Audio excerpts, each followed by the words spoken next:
Hey, what's good, my fellow masters? Part 6 of the Singularity Repair Support Campaign has been officially announced, so here is a relatively quick video going over all the goodies and rewards we can look forward to. First off, the campaign is set to start on October 27th, 2100 PDT, and will last until November 30th.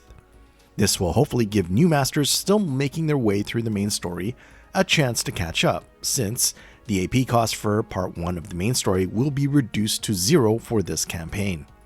And for a little aid with clearing those main story quests, a new supply of leyline stones will again be available. These items can be used to continue a battle in the event of a party wipe without having to use 3 simultaneous command spells or any Saint Quartz. 3 leyline stones will be awarded via login bonus at the start of the campaign. Keep in mind, these items have a usage period, but the good news is that period will not end until the end of February next year. So that should be helpful for those of us waiting for Lost Belt 7. Of course, just getting 3 leyline stones may not be adequate, so more will be added to the Mana Prism shop and will be available for purchase from the start of the campaign until February 27th of the next year. There will be 3 leyline stones that can be purchased for just 1 Mana Prism each, and then 7 more, but for an increased cost of 10 Mana Prisms each. But enough about leyline stones. Let's get to the other goodies like Saint Quartz from a special accrued login bonus. Log in 7 times between October 27th and November 10th, and you can gain a total of 6 SQ, along with some friend points and 10 5-star embers. Note, this is not a consecutive login bonus, but I know that none of you are skipping out on your daily logins anyway, right? Right? More goodies can be obtained from completing this campaign's limited master missions. There will be 8 missions in total. Level up an assassin to 50 and gain a reward of 5 5-star embers and 1 leyline stone. Obtain 3 assassin pieces or monuments and gain another 5 hellfire embers and another leyline stone. Then simply complete 3 quests with an assassin in your party for a 3rd leyline stone and a 3rd set of 5 hellfire embers.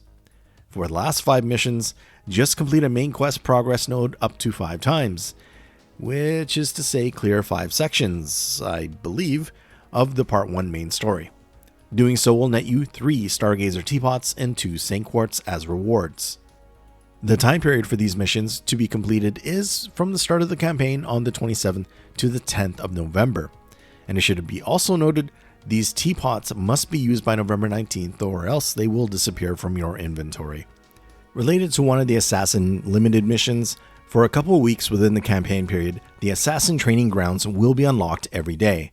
So this should make things easier to get either of those class pieces or monuments. For the entire duration of this Singularity Repair Support Campaign, a select number of 3-star servants will have double the chance of super and great success during enhancements. If you still have yet to level up the servants shown here, then this might be a good time to do so and gain some SQ from their final ascensions, assuming ascension materials is not an issue. Though at least for EXP cards, the lottery event is coming up in November, so those can be replenished then.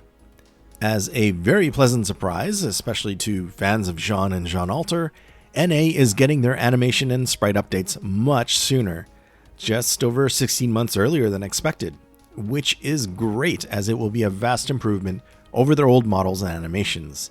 I'm very excited about this. And that covers everything that was included in the official announcement. But if you watched my previous saving SQ video, then you may recall some other things I mentioned there that I was expecting for this Part 6 of the Singularity Repair Support Campaign. So, assuming Lasengal is not going to change things and push these to a future campaign or something, we should be getting some new Servant Interlude quests released in a staggered fashion leading up to the end of November. First up would be Jean Alter's new interlude, likely to be released a couple of days after the start of the campaign, similar to the timeline that occurred on JP.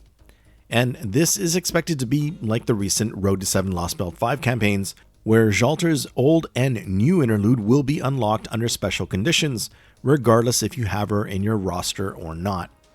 Then perhaps sometime in the early part of November, Edmond Dante's new interlude will be released as part of this overall campaign, And again, both his new and old interlude will be specially unlocked like Jalter's.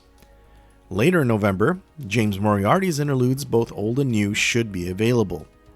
And then probably a few days after Moriarty, the Queen of Sheba will have her new interlude released along with a special unlock condition that includes her old one as well.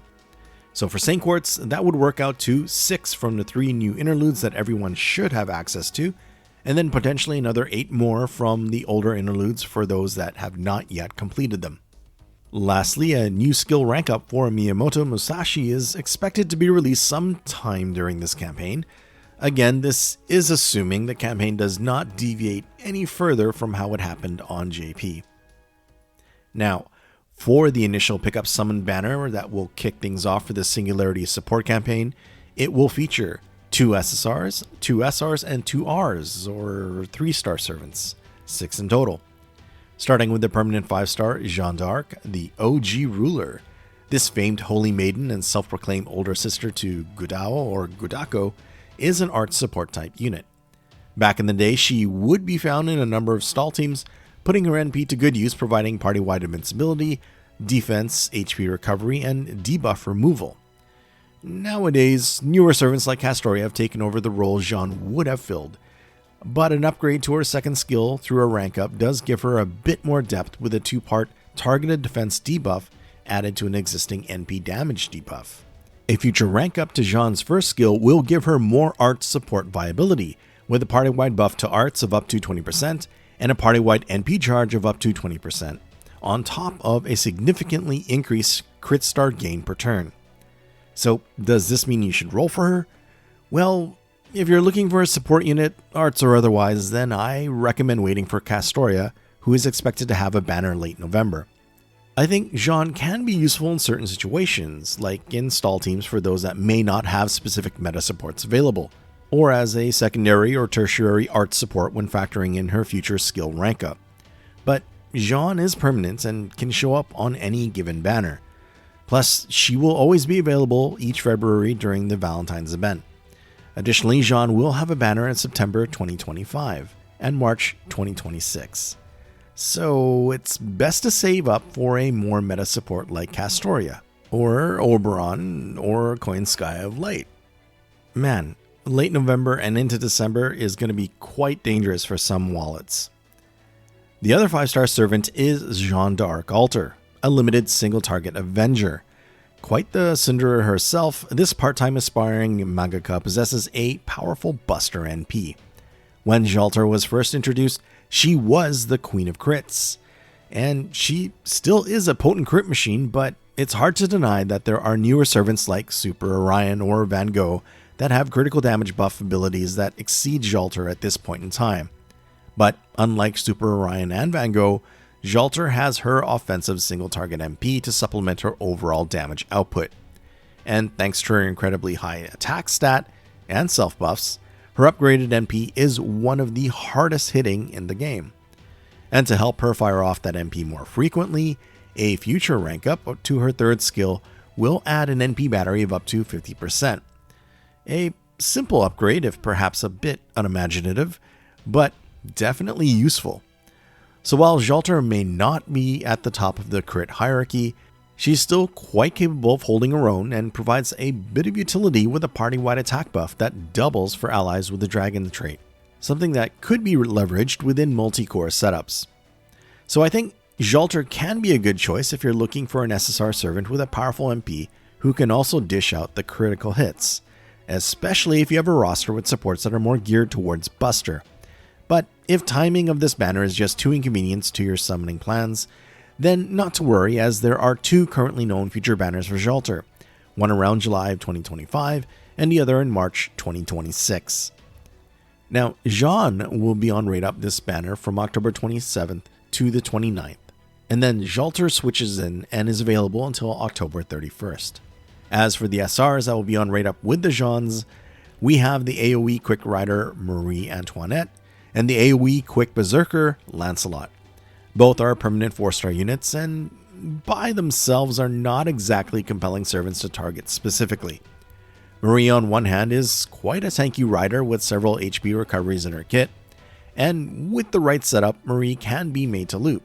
not that she's really known for it, and not as effective as her fellow SR on the banner.